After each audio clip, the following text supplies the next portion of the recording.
Hello, welcome back to the craziness that lives inside my head. This episode, I want to talk about preferences versus racism. Okay, you may say, well, what's that all about? Well, I've been on Facebook and there's a lot of gay groups. I belong to a lot of gay groups on Facebook. And since this racism thing has risen its head in this country, there's a lot of talk of racism going on in these gay groups, and the moderators of these gay groups are deleting the conversations of people who's having those conversations, and that's their business. I mean, if you join a group and it says when you join it's not political and it's not and no because the claim the conversation that got deleted in these groups, people were starting calling each other's name calling, and if that's part of the reason of that's part of the group rules, then should abide by those rules.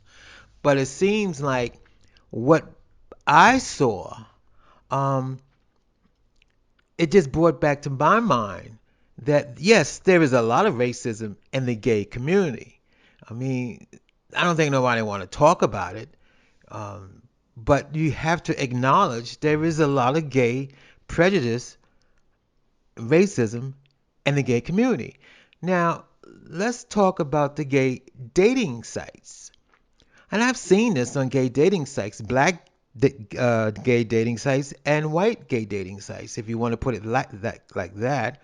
Um, they are ads or people will post in their profile. No blacks, no fats, no alcohol, no this. I've seen some that says if you're a Trump supporter, do not contact me. And then at the end they put, um, don't hate. This is just my preferences. Okay, I could go along with that. Um, but my feeling is if you got to put in your profile no blacks, no fats, because that's what I am, a black and a fat and a fatty.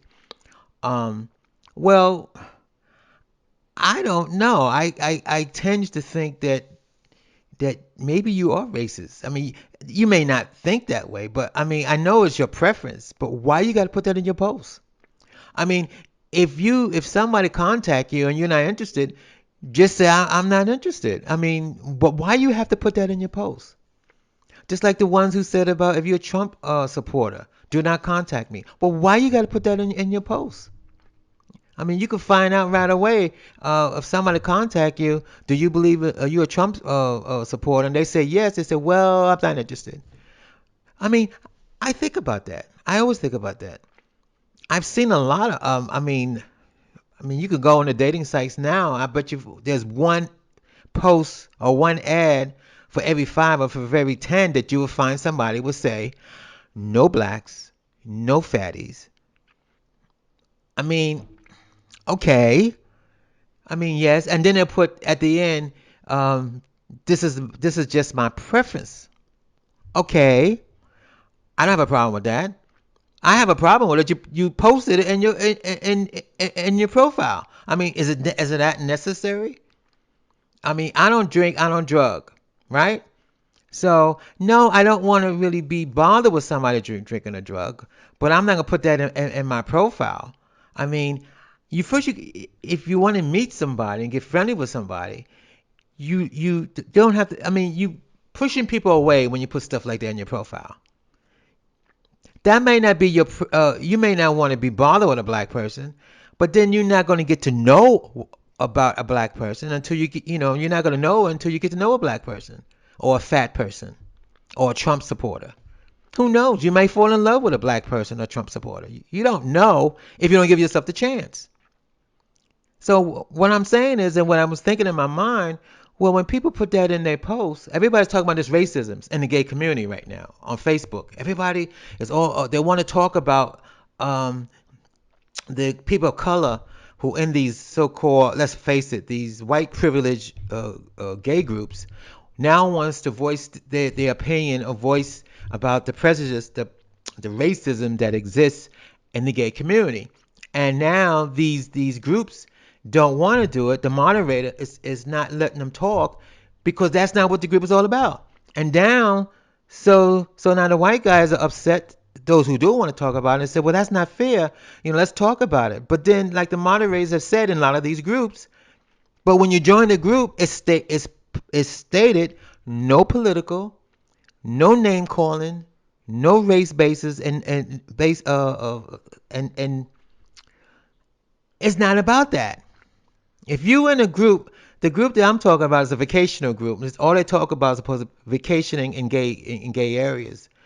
Okay, so one person of color was saying, "Well, yeah, that's what I want to talk about. Because when I go to this gay vacation group, I'm being is racist."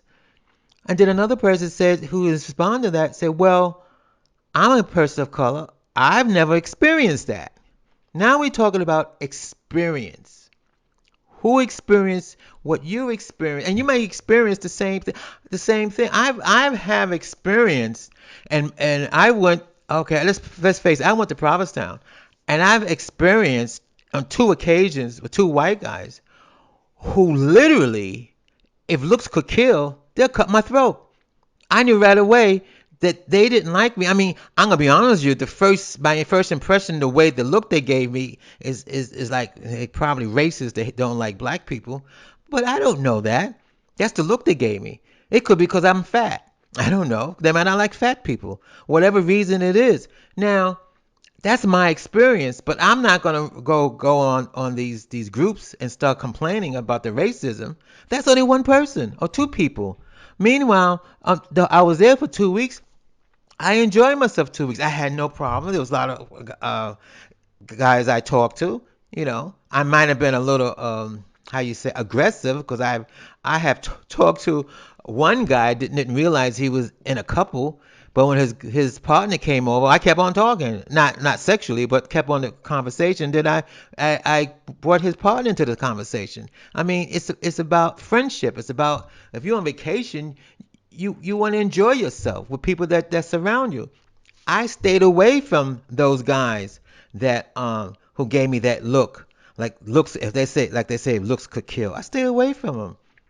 But I'm not going to say, "Oh, I'm not going to go there anymore because it's racist." I only experienced that with two people. Just two people. And nothing happened because once they gave me the look, I stayed away. I'm not going to go up to them and just because they gave me that look and start trouble. I mean, that's their business. If they don't like me, they don't like me. I don't have a problem with people not liking me.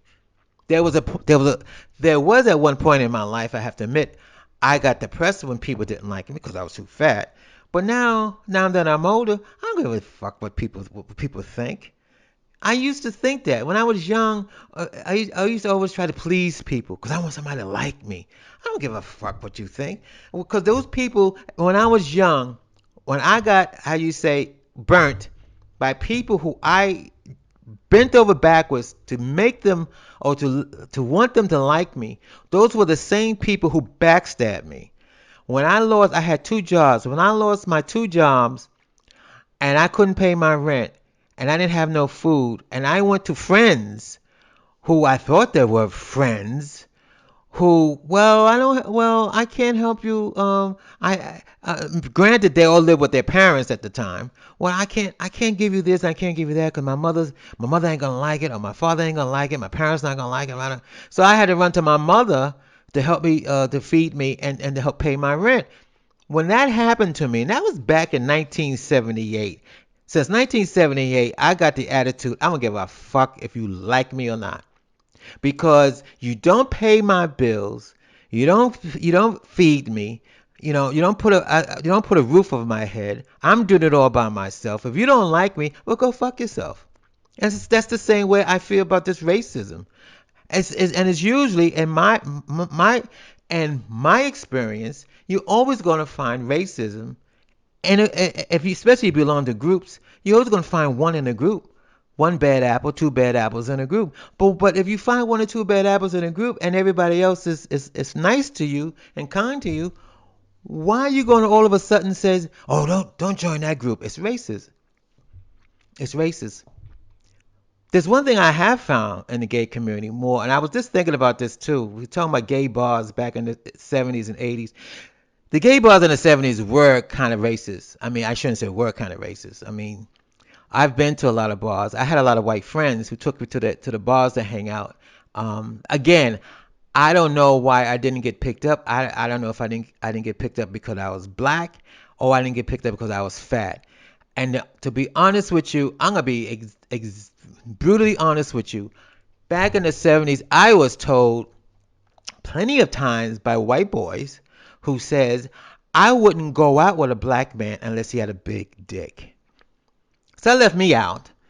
But I'm like, wow, I never thought of it as racist. But what I did think with the gay community, and I've experienced with white boys, they find they think of black men, not all of them, again, not all of them. Some of them think of black men as a sexual being, not as a person. They think of black men as sexual beings, not as a person. Is that racist? I don't know. I don't know. That's the same thing as some guys think of blonde women with big breasts as sexual and don't think them as a person. I mean, I don't know. In this day and age, in this country we live in, you can't, in my opinion, you just can't assume because somebody doesn't like you. Like I said, you can't just assume because you got a bunch of white boys, white privileged boys, if you want to say, who only like black men with big dicks. I don't know if it's that racist. All I know is what is the difference between that? Like I said before, what is the difference between that and you have white men, white privileged men who only like blonde women with big breasts, who only think of them as sexual, but would never, let's say, marry them. Or if they didn't marry them, they just think of them as just a sexual thing, like trophy wives. I mean, what is the difference? And I do know for a fact that I have had friends, white friends, who had black lovers with big dicks. And in my opinion, those were their trophy wives. Is that racist? I don't know. I have to think about it more. But anyway, I just want to end this podcast with this thought. And I don't think nobody, they said there's an elephant in the room and nobody really is talking about it, for as I know, when it comes to racism. If you in a room with 100 white people and I'm the only black person, and 99 guys in that group are friendly with me, laugh with me, joke with me, maybe even have sex with me, and there's one guy who actually called me names and stupid, names, racist names and stuff. Do I automatically, when I go talk to somebody about that group, oh, don't go there because it's racist, because of one person? Or do I deal with that one person as that one person and not the whole group? That's what I don't understand what no one is talking about. Because in these groups that I just mentioned on Facebook, is you have people of color who are who are complaining that they have met people who treated them racist. But is that the whole group? Does that mean that place that you go to now the whole town is racist just because two people treated you that way? I mean, I don't see a lot of people talking about that. In fact, I don't even think the mainstream media is talking about that. I don't see anybody talking about that. How you going to get for one person treats you badly, so the whole group is fucked up? That I don't understand. I don't understand that at all. Anyway, I'm going to end this podcast. And I hope you all have a very good day. Oh,